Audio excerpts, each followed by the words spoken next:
Affrontement entre le Cambodge et la Thaïlande, Phnom Penh appelle à un cessez-le-feu.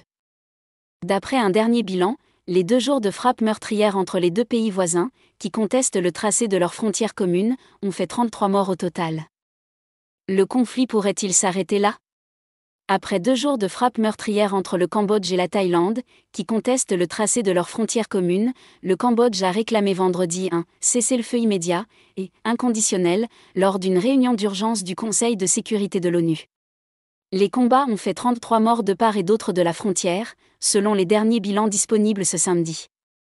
Le différend frontalier qui oppose les deux pays couvre de longue date et a dégénéré jeudi en affrontement d'une violence jamais vue depuis 2011, impliquant des avions de combat, des tanks, des troupes au sol et des tirs d'artillerie.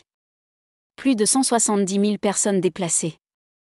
Le ministère cambodgien de la Défense a indiqué ce samedi que 13 personnes avaient été tuées et 71 autres blessées du côté cambodgien.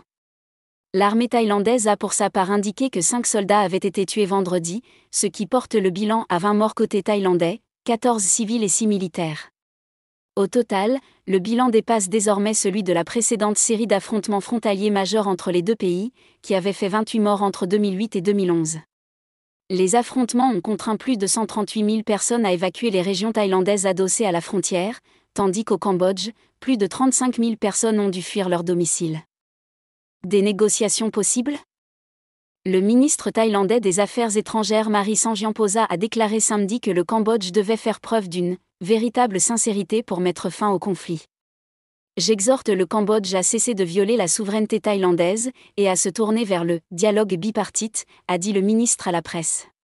Vendredi, avant la tenue de la réunion onusienne, la Thaïlande avait dit laisser la porte ouverte à des négociations, avec la Malaisie comme possible intermédiaire.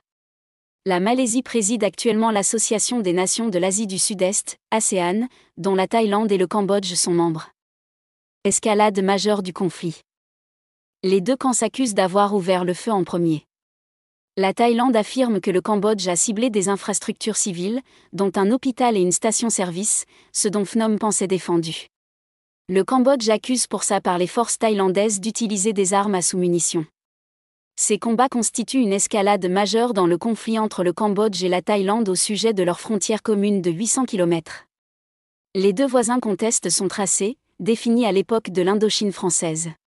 Une décision de la Cour internationale de justice des Nations unies en 2013 a réglé le problème pendant plus d'une décennie, mais la crise actuelle a éclaté en mai lorsqu'un soldat cambodgien a été tué lors d'un échange nocturne de tirs dans la zone dite du « Triangle d'émeraude ».